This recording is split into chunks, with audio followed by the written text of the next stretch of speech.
자, 구약에 목동 있습니다. 구약의 목동. 이 목동이라는 말은, 구약의 목동 다윗이죠. 목동이라는 말은 변동, 도마동, 목동 이런 얘기가 아니에요. 예, 구약에 목동이 있습니다. 누구예요? 다윗입니다. 다윗이라는 사람이 있어요. 이 다윗은 인생에 가만히 보니까 다윗의 인생을 보면 참 구구절절합니다. 구구절절하게 인생을 살았어요. 그리고 나중에 이제 왕도 되죠. 왕이 되는데 또 힘든 일이 또 생겨가지고 또 이제 그거로 인생을 또 마치게 돼요.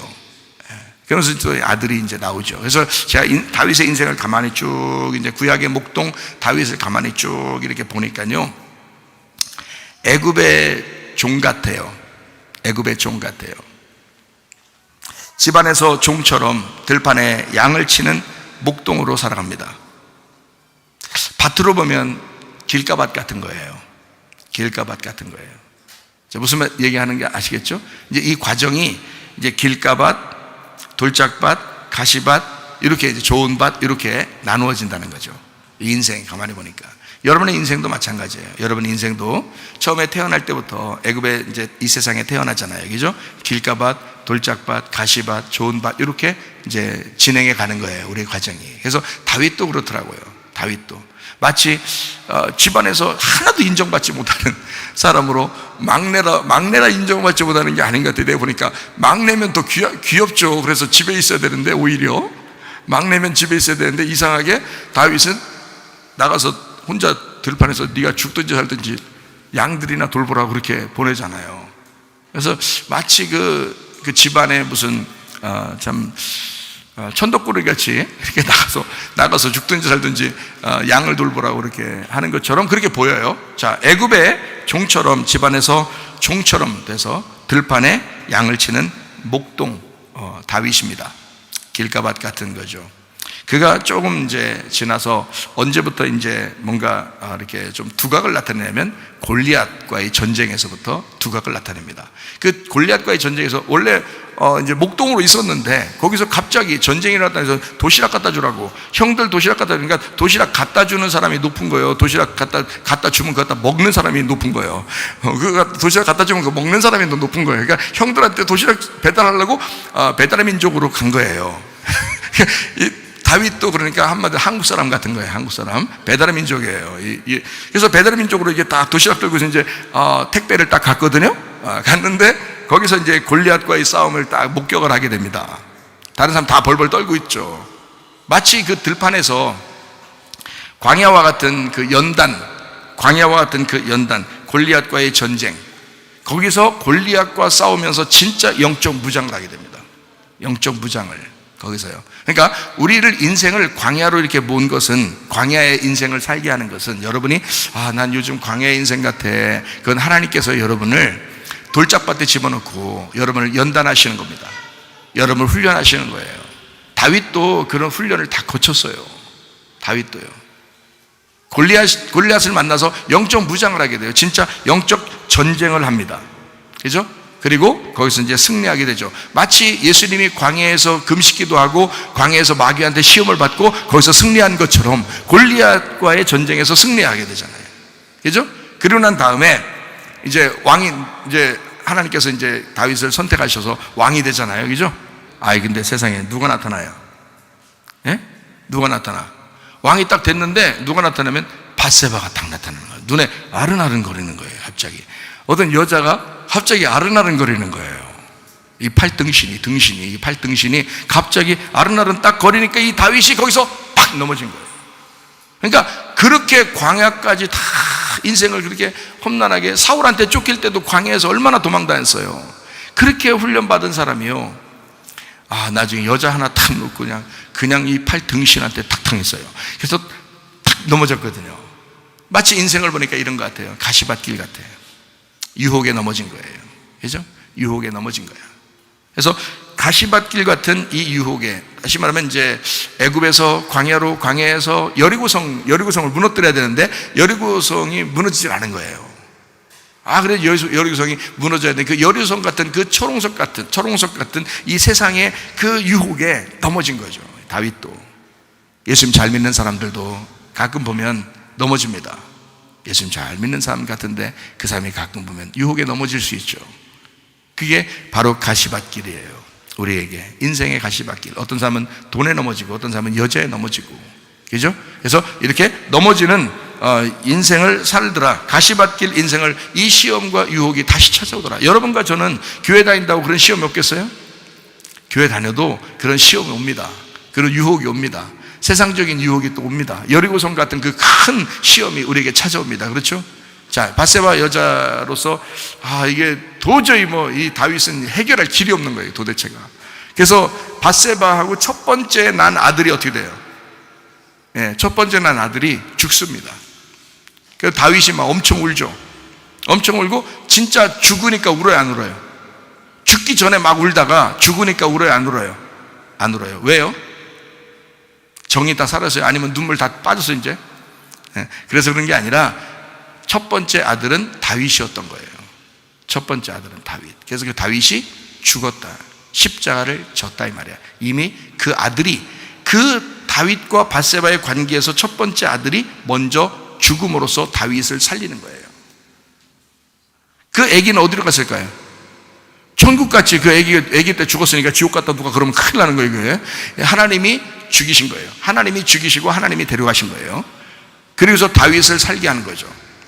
왜냐하면 성경을 이루는 건데, 이게 왜 그러냐면 아들은 2명이 나타나야 되거든요. 성경의 아들은 2명이 나타나야 돼. 첫째 아들, 둘째 아들. 그러면 어디서 그 아들에서 완성이 되냐면 두 번째 아들에서 완성이 돼야 되거든요. 그래서 첫 번째 아들 밧세바를 통해서 첫 번째 난 아들이 죽은 거고요, 두 번째 난 아들이 솔로몬이 되는 거예요. 그 두 번째 아들이. 그 솔로몬은 누구예요? 그러니까 다윗하고 틀려요? 부활하신 예수님이라고요. 그러니까 첫 번째 아들은 십자가 지시는 예수님, 그래서 죽어야 되는 거예요. 다윗의 죄를 짊어지고 죽는 거예요, 그 아기가 대신. 이해가 되겠어요? 그게 다윗이라고. 두 번째 아들이 누구예요? 솔로몬이라고. 솔로몬은 다윗이라고요. 부활한 예수님이라고요. 그래서 솔로몬이 나타나면 다윗은 사라져야 되는 거야. 솔로몬이 나타나면 다윗은 이제 없어지는 거죠. 그래서 솔로몬 세워놓고 자기는 가는 거예요. 그래서 밧세바의 이야기 이후에는 솔로몬의 이야기가 나오는 거예요. 그리고 다윗을 사라지게 만드는 거예요. 그러니까 하나님의 놀라운 역사죠, 그죠? 그래서 다윗이 처음에 애굽 같은 인생을 살다가 광야 길로 갔다가 그 다음에 그 여리고성 같은 인생을 살다가 거기서 넘어졌는데, 하나님은 그 문제를 하나님이 해결하시고, 여리고성을 여러분 여호수아나 그 군인들이 자기들 이스라엘 백성들이 그걸 여리고성을 무너뜨렸어요? 하나님이 무너뜨리셨어요? 하나님이 무너뜨리셨다고요. 다윗의 죄를 해결을 누가 해줘야 되는 거예요? 하나님이 해주셔야 된다고. 다윗은 해결을 못해요. 이해가 돼요? 그렇게 해결하고 난 다음에 솔로몬, 가나안 땅이라는 하나님의 솔로몬을 주시는 거예요. 평화의 왕, 평강의 왕, 하나님과 하나된 연합된 왕을 주시는 거라고요. 무슨 말 알겠어요? 다윗의 인생이 우리 인생과 똑같죠. 성경의 인생과 똑같죠. 그래서 다윗은 처음에 길가밭 같고, 그 다음에 두 번째 돌짝밭 같고, 세 번째 가시밭 같은 인생을 살고, 나중에 좋은 밭 돼서 이제 열매를 맺는데, 그게 열매가 솔로몬이었던 거예요. 그 솔로몬이 와가지고는 어떤 열매를 맺게 됐어요? 다윗의 열매인 솔로몬이 무슨 열매를 맺어요? 성전을 건축합니다. 성전 건축. 그러니까 다윗으로 시작해서 솔로몬으로 마치는데, 이 솔로몬이 성전을 건축함으로써 열매가 완성되더라는 거죠. 지금으로 말하면 성전이 뭐예요? 교회죠, 그죠? 교회를 건축하는 거라는 거죠. 자, 그러니까 이제 말씀을 조금 이제 마무리를 하려고 합니다. 자, 남 탓을 해라 말라. 하면 안 된다. 남 탓을 하면 안 된다. 그러면 남 탓을 하면은 왜 그러냐? 남 탓하면 귀신 들어간다. 그 귀신 역사다. 그게 선악과의 문제다. 그러므로 사람은 남 탓을 자꾸 하며 살게 돼 있다. 그 남 탓을 끊어버리는 것이 결핍이 사라진 것이고, 그러다 보면 귀신이 사라지고, 귀신이 사라지니까 하나님의 운명을 타고 살아가게 된다 이거예요. 무슨 말인지 알겠죠? 그러니까 하나님의 사람으로서 살아가게 된다. 이제 땅의 운명이 아니라 하나님의 사람으로 하늘의 운명을 가지고 살아가게 된다는 거죠. 남 탓을 하지 마라. 남 탓을 하는 귀신이 들어가지 못하도록 해라. 자, 하나님의 생명나무 열매를 먹고 살아야 된다. 이런 이야기가 되겠습니다. 자, 봐요. 남 탓하지 말고 우리는 기도해야 돼. 기도는 뭐야? 하나님과의 교통이에요. 하나님과 교통하는 것이 기도입니다. 남 탓하지 말고, 남 탓할 시간 있으면 기도해라. 하나님과 교통해라. 하나님 말씀을 부지런히 배워라. 그리고 기도해라. 하나님과 교통해라. 그것이 하나님 말. 그러니까 왜 하나님과의 교통을 해야 되냐면, 기도하는 이유는 뭐냐면 하나님의 뜻을 알기 위해서예요. 하나님의 뜻을 알기 위해서. 하나님의 뜻이 무엇인가? 하나님이 나에게 뭘 원하시는가? 하나님이 무슨 말씀을 하시려고 하는 건가? 그거를 알려고 하는 거죠. 예수를 아는 것, 이게 기도입니다. 예수를 진정으로 아는 것, 이게 기도. 그러니까 무조건 하나님 하면서 막 기도한다고, 그게 기도가 아니라 예수를 아는 것, 이게 기도예요. 저는요, 은혜 받고 난 다음에 지금까지 예수님을 알려고 굉장합니다. 저는 예수님을 알려고 굉장히 합니다. 그러니까 어떻게든지 이 시대를 봐도 뭘 해도 항상 예수님을 알려고 한단 말이죠. 예수님을 알려고. 그러니까 그게 기도란 말이에요. 예수님을 알려고 하는 것이 기도다, 이거야. 그 주님과 동행한다고 하는 거고요. 그 기도라 그래요, 그걸. 남 탓할 시간 있나요? 자기가 자기를 돌아봐, 성경 말씀으로 자기를 돌아봐야 되니까. 그러니까 이 말씀이 거울이 되는 거죠. 창세기 45장 보겠습니다. 창세기 45장 4절 5절. 요셉이 형들에게 이르되 내게로 가까이 오소서. 그들이 가까이 가니 이르되 나는 당신들의 아우 요셉이니 당신들이 애굽의 판자라. 당신들이 나를 이곳에 팔았다고 해서 근심하지 마소서. 한탄하지 마소서. 하나님이 생명을 구원하시려고 나를 당신들보다 먼저 보내셨나이다. 자, 요셉이라는 사람은 그 형들에 의해서 애굽으로 팔렸다고요. 정말 여러분 같으면 이를 드득드득 갈면서 살아가야 될 그런 인생인데, 요셉은 그러지 않았어요. 보통 사람 같으면 이를 드득드득 갈아야 될 터인데 요셉은 그러지 않았어요. 애굽에 갔을 때도 거기에서 자기가 보디발의 집안에서 충성스러운 청직이었어요. 그리고 그 아내가 유혹할 때도 그걸 뿌리치고 정확하게 하나님 앞에 막 인생 나 뭐냐 하면서 아무렇게나 살 수 있었는데 그렇지 않았어요. 정확하게 자기의 거룩을 지키고 진리를 지켰어요. 그러다가 또 감옥까지 갔어요. 감옥에 갔는데 거기서 또 충실하게 합니다. 원망하거나 짜증내거나 다른 걸 그렇게 살지 않았어요. 남 탓하지 않았어요. 하나님의 계획이 무엇인가를 깨달았어요. 그래서 하나님의 계획이 무엇인지를 자꾸 발견하게 됐어요. 그래서 거기 감옥에 있다가 여차여차해서 꿈을 잘 해석을 해가지고 이 바로 왕에게 등극이 됐어요. 그래서 거기서 국무총리가 딱 된 거예요. 하나님의 놀라운 역사를 그가 이제 딱 경험하고 딱 거기 와 보니까 이제 형들이 이제 쌀 얻으러 이제 왔단 말이에요. 양식을 얻으러 왔다고요. 그때 자기가 그 형들을 보게 된 거죠. 근데 이 형들이 이제 알게 됐어요. 동생을, 자기가 팔은 동생이 요셉인데 그 요셉이 여기 지금 국무총리로 돼 있는 거예요. 자기들 큰일 났다. 어떡하지 이거? 어떡하지? 근데 이걸 원망을 한 번도 안 해본 이 요셉이 이렇게 얘기하는 겁니다. 형들에게 걱정하고 근심하지 마세요. 하나님께서 미리 나를 하나님의 뜻대로 이곳에 먼저 보내셨고 당신들의 생명을 살리려고 했던 것입니다. 자, 요셉은 뭘 발견했던 거예요? 하나님의 뜻을 발견했던 거예요. 하나님이 자기에게 요구하시는 거예요. 하나님이 우리 가정을 살리기 위해서 하나님은 무엇을 하실 수 있었던가를 하나님을 발견한 거예요. 하나님을 자꾸 하는 거예요. 여러분, 이 시대가 지금 어떻게 움직일지 모르지만 하나님이 우리 교회를 어떻게 인도하실 것인가, 하나님이 여러분의 가정을 어떻게 인도하실 것인가, 하나님을 발견하라, 그 말입니다. 요셉은 그렇게 했어요. 하나님을 발견했단 말이에요. 하나님의 뜻이 무엇인가? 하나님이 나를 이곳에 보내신 것은 하나님 날 사랑하지 않아서도 아니고, 하나님이 이렇게 훈련시키는 것은 하나님이 무엇 때문에 나를 이곳에 먼저 보내셨던가를 발견한 거예요. 그리고 난 다음에 이렇게 얘기한 거예요. 당신들이 나를 이곳에 팔았다고 해서 근심하지 마소서, 한탄하지 마소서. 하나님이 생명을 구원하시려고 나를 당신들보다 먼저 보내셨나이다. 하나님의 뜻을 발견했다. 남 탓하고 싶어요? 여러분, 남 탓하고 싶냐고?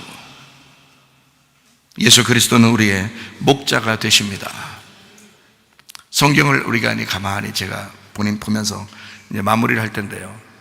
예수님이 태어날 때 아버지가 직업이 뭐였어요? 목수였어요. 그거 정도는 알고 계셔야 돼요.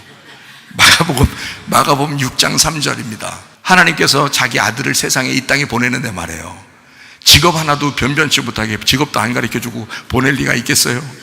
이스라엘은 아버지 직업이 아들의 직업이거든요. 그게 그냥 내려오는 겁니다. 그게요. 그래서 3대, 4대, 8대 막 계속 그냥 직업 똑같아요. 그래서 전문가예요, 전문가. 우리 여기 대전에도 타일 전문가가 있는데 3대째 타일 전문가들 손자 가고 있어요. 엄청 잘 붙여요, 타일을. 전문가라 그래요. 3대째 전문가래요. 타일 전문가. 그러니까 그것처럼 이 직업이 전문가는요, 몇 대에 걸쳐서 계속 나가면 그게 전문가거든요. 자, 하나님 아버지가 자기 아들을 이 땅에 보내면서 직업을 하나 선정을 해서 보냈는데, 어떤 직업이요? 이 사람이 마리아의 아들 목수가 아니냐. 그러니까 예수님이 뭐였던 거예요? 목수였던 거예요. 30살 될 때까지 목수 일을 하셨던 거예요. 목수 일을. 그때 나무를 이제 깎고 나무로 뭘 만들고 뭐 이렇게 했겠죠, 그죠? 이 사람이 마리아의 아들 목수가 아니냐, 야고보와 요셉과 유다와 시몬의 형제가 아니냐, 그 누이들이 우리와 함께 여기 있지 아니하냐 하고 예수를 배척한지라. 자, 목수로 오신 예수님을 배척한지라 그랬어요. 그죠? 목수로 오신 예수님을 배척한지라. 목수는 누구의 아들이에요? 요셉의 아들입니다. 그러면 요셉은 누구예요? 요셉이? 아니, 금방 했잖아요. 요셉의 아들이 예수님이라고. 그러니까 요셉은 누구냐고. 반대로 예수님의 아버지지. 예수님의 아버지. 그럼 예수님의 아버지인데 진짜 아버지예요? 가짜 땅의 아버지예요? 땅의 아버지잖아요. 땅의 아버지. 땅의 아버지의 직업을 목수로 만들어서 보냈다고요. 그렇죠? 분명하죠, 성경의 얘기죠? 그러니까 예수님은 목수로 오신 거예요. 그러면 예수님이 이 땅에 오신 것은 사람의 아들로, 그러니까 요셉의 아들로 오게 된 거고, 그 직업이 목수였던 거예요. 이유가 있겠죠, 그죠? 다른 직업들도 많을 텐데, 근데 하필이면 목수를 하는 아버지의 아들로 오게 만들었어요. 이유가 있겠죠, 그죠? 그러니까 그 이유가 뭐냐면 이거예요. 하나님은 자기의 집을 이 땅에 건축하고 싶었던 거야. 하나님은 자기의 집을 이 땅에다 건축하고 싶었던 거예요. 그래서 목수라는 직업으로 예수님이 자라나도록 하신 거예요, 이 땅에. 자, 다시 한번 얘기해요. 인자로 이 땅에 오신 것은 하나님과 어린 양의 이름을 가진 예수님이 이 땅으로 오셨어요. 다시 말하면 성전 건축의 아들로 오신 거죠. 그러면 이 성전 건축은 뭘 통해서 이루어지게 돼요? 뭘 통해서? 건축은 예수님의 죽음을 통해서만 이루어져요. 그래서 성전은 반드시 나무를 가지고 산에 올라가서 짓게 돼 있다. 이게 학개서 1장 8절이에요. 너희는 산에 올라가 나무를 가져다가 성전을 건축하라. 그리하면 내가 그것으로 말미암아 기뻐하고 또 영광을 얻으리라 여호와가 말하였느니라. 예수 그리스도의 십자가를 통해서 성전이 건축된다는 이야기입니다. 이게 정확하게요. 무슨 말인지 알겠죠? 예수님은 나무를 지셨으니까, 십자가를 지었으니까. 자, 성전 건축이죠. 아버지 요셉하고 더불어 그 아들 예수가 성전 건축을 완성합니다. 성전을 건축해야 되니까. 그래서 이 땅의 아버지와 하늘에서 오신 아들이 이 땅의 성전을 건축하는 거예요. 완성하는 거죠. 예수님이 죽으셔야 완성되니까. 다시 말하면 다윗 혼자 성전을 못 건축합니다. 솔로몬이 나타나야 성전이 건축되는 거예요. 그래서 다윗과 솔로몬이 성전을 완성하는 거예요. 함께 성전을 건축하는 거예요.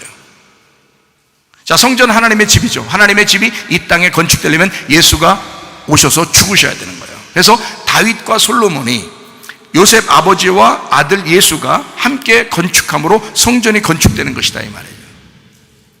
자, 그러면 누가복음 2장 8절을 한번 봐요. 그 지역의 목자들이 밤에 밖에서 자기 양떼를 지키더니. 자, 누가복음 2장은 무슨 얘기예요? 예수님 태어나실 때 누가 왔어요? 목자들이 왔어요. 자, 직업을 여러 직업이 있다 그랬죠. 목수들도 있고 목동들도 있고 또 다른 것도 있고 그러죠, 그죠? 직업이 여러 개인데, 하나님이 야, 내 아들 예수가 이 땅에 태어났는데 니네들이 좀 가봐야 되겠다 해서 딱 선택을 했는데 누가 선택됐어요? 목동들이 선택을 됐어요. 그래서 목자들이 선택돼서, 야, 니네들이 내 아들 이 땅에 보냈는데 니네들이 가서 축하 좀 해줘라. 첫 번째로 니네가 가서, 다른 직업이 아니라 목동들이 꼭 갔으면 좋겠다. 다른 직업들도 있거든요. 뭐 구두 닦기도 있을 것이고, 그죠? 예, 가방 만드는 사람들도 있을 것이고, 그 당시에 목수도 있을 것이고, 다른 게 있었는데, 하나님이 자기 아들이 내려갈 때는 누군가가 좀 축하를 해줬으면 좋겠는데 누군가를 보낼까 했더니, 애기 낳았다고 누가 축하해 주는 게 목동들을 보냈단 말이에요. 다른 사람 보내는 게 아니고 목동들을 보내요. 동방박사 세 사람 어떻게, 동방박사 세 사람 나중에 왔어요. 나중에 별 보고 찾아왔어요. 그 사람들은. 그게 한 1, 2년 지났을 때예요. 그거는 1년 지났을 때 한참 별 보고 찾아와서 한참 찾아서, 그래서 그때는 벌써 아기가 이제 뭐 걸어다니고 이런 때예요. 그때 목동들은 아기가 태어났을 때 간 거고요. 베들레헴의 목동들은 아기가 태어나는 날 간 거예요. 그날 하나님이 자기 아들이 태어났다고 너무 좋아서 아들을 갖다가 딴 직업을 가진 사람을 보낸 게 아니라 목동들을 보냈다고요. 이유가 있겠죠. 목동들을 보낸 이유가 있겠죠. 자, 예수님을 목수인 아버지의 직업을 가진 요셉에게 태어나게 하는 것도 이유가 있을 것이고, 그죠? 뭐 때문에요? 아버지와 아들이 성전 건축을 해야 되니까 그러는 거고요. 자, 목동들이 가서 자기 아들을 축하해 줬으면 좋겠다라고 하나님이 직접 불러서 보낸 사람들인데 목자들입니다. 뭔가 이유가 있겠죠? 자, 이 목자들은 뭘 하는 사람들이에요? 요한복음 10장에도 보니까 예수님께서 자기를 어떤 목자라 그래요? 선한 목자라 그렇게 말을 해요.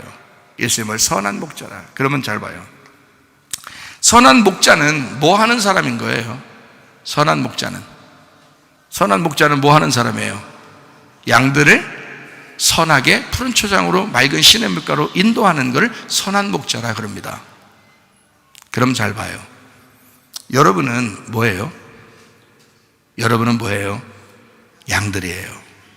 조금 엉덩이에 뿔난 양도 있고 이마에 뿔난 양도 있고, 그렇지만 그래도 양들이에요. 이 양들은 하나님께서 책임지고 싶어 하겠죠. 그러니까 그냥 두지 않고 책임지고 이끌 목자가 필요한 거예요. 주님께서. 그죠? 그러니까 봐요. 태어날 때 이 땅에서는 네가 성전 건축을 위해서 죽어야 돼. 십자가를 져야 돼. 해서 목수의 아들로 태어나게 만듭니다. 그리고는 성전 건축이 다 완성이 되면 십자가를 지셔서 성전 건축이 완성돼 주님의 교회가 만들어지면 그 다음부터는 어떻게 돼야 돼요? 부활하신 예수님께서 우리를 목자로서 인도해 나가셔야 된단 말이에요. 그래서 목자가 또 필요한 거예요. 그러니까 주님은 목수의 아들로 태어났지만 목자가 와서 축하해 주도록 만들어주는 거지. 그래서 목수의 아들로 목자가 와서 축복해 주는 놀라운 독특한 이야기죠, 이게. 다시 말하면 예수 그리스도께서 십자가를 지시면서 성전을 건축하고 그 건축된 성전 안에는 주님의 양들이 있을 것이다. 그 양들은 주님께서 인도하실 것이다. 그게 선한 목자 되신 예수님이십니다.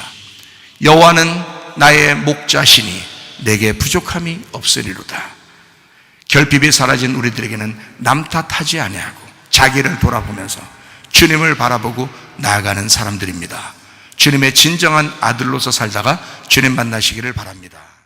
세상을 살아가는 동안에 나의 힘을 의지할 수 없으니 기도하고 낙심하지 말 것은 주께서 참 소망이 되심이라. 주의 길을 걸어가는 동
하나님 앞에 기도합니다. 마지막 때를 살아가는 우리들에게 하나님 주의 성품이 있기를 원합니다. 하나님의 뜻을 깨닫기를 원합니다. 주여 남탓하지 아니하고 나를 돌아보며 하나님 말씀을 깨닫고 주의 뜻대로 살다가 주님 만나게 하옵소서. 기도합니다. 우리 하나님 아버지의 사랑과 은혜에 감사를 드립니다.